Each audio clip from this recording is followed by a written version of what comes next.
On episode 115 of Confessions of a Marketer, tackling Amazon.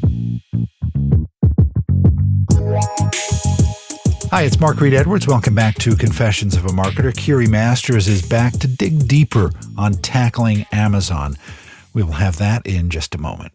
Next time, just in time for the holidays, we'll have Danielle Savin of Capgemini in to discuss marketing the holidays. Plus, we'll have another session on optimization, this time with Justin Christensen, Rob Patterson of AWeber, Nathan Hirsch, Philip Stutz, lots of people all waiting in the wings. Some great interviews yet to come. All right, back to Kiri Masters. This time we delve into the kind of team you need to assemble to tackle the Amazon marketplace, common mistakes, and her advice on how to approach Amazon. Plus, we discuss the brands that are doing well with Amazon, and we learn about Kiri's podcast, the E-commerce Brain Trust. So let's get to it. So what kind of team does it take for a retailer to launch into Amazon and make an impact on their sales? Yeah, I've seen brands do this a few different ways. One is look outside their company to freelancers, consultants, and agencies to plug gaps in that they know they don't have capabilities for internally. Another is to hire internally. And this can be, I've worked with companies with hundreds of millions in revenue who still want to outsource everything.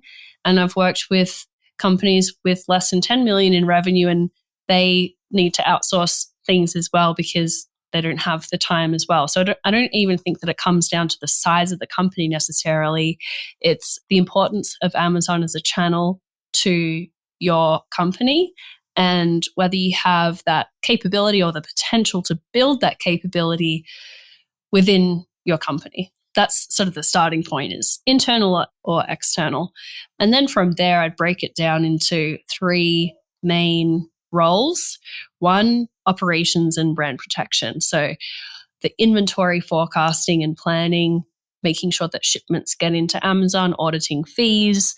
This is a lot of operational overhead that you definitely need a lot of technical savviness to handle this. And this is an area where it requires quite a bit of education to get up to speed here. But this is the one thing that I think can kill momentum on Amazon, unlike anything else, is that your products are out of stock, because that means that your product doesn't show in search, difficult for people to find, your ads aren't running, you lose momentum over the time that you're out of stock, and then you need to work doubly hard to actually get back your previous momentum and place an organic search. So that's operations and brand protection.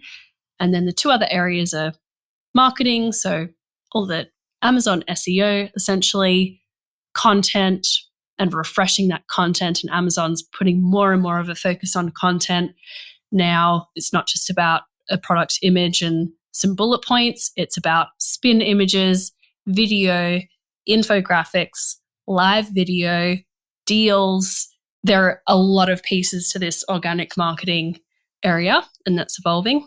And then the final piece is advertising. So typically for most brands, it's going to be pay-per-click performance marketing. That's going to get them really good ROI.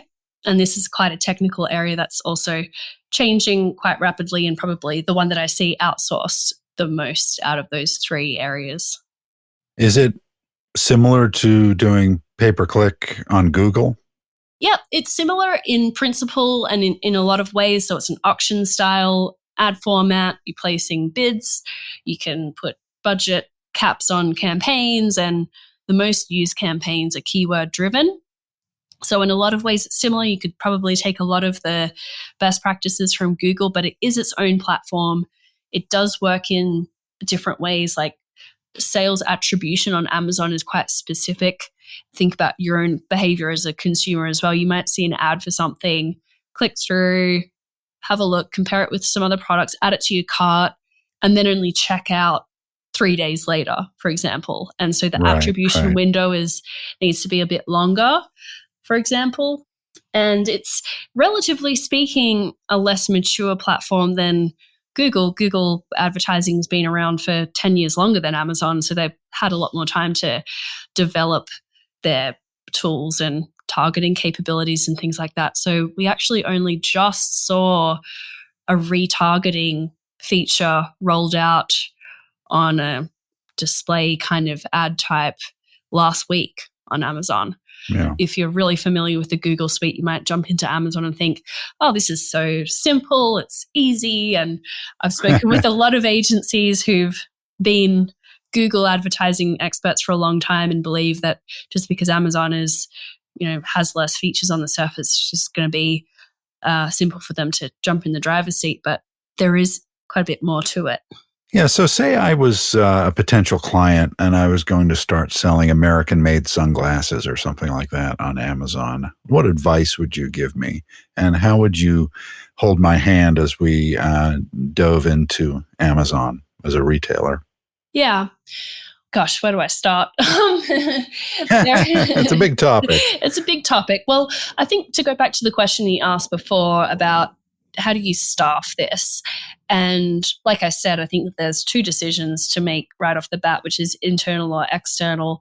And in some cases, like I said, you can be a large established company and want to bring your Amazon channel completely in-house, or you could want to outsource various pieces of it.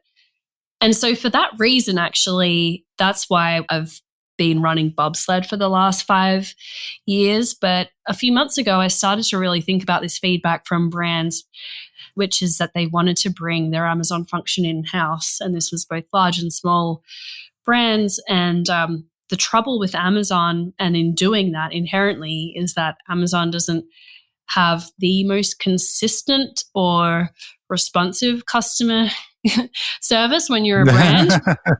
Let's just put it that way. And people or a customer, yeah. Or as a brand, you often feel like Amazon's really interested in the end shopper relationship, and that brands are kind of disposable in a sense. There's not a whole lot of investment put in those relationships. So I kept hearing from brands they wanted to do this in-house, but they needed someone to hold their hand and make sure that they were using best practices and someone to call if there was an issue, and an Amazon helpline essentially. And so that is what I've been working on for the last 6 months, is just building out this Amazon helpline and a place for brands to actually go to learn about best practices, learn from other brands, learn from experts like we have at Bobsled, but not necessarily have to outsource the execution to a third party. That place is called the Marketplace Institute, and we actually just launched that this week.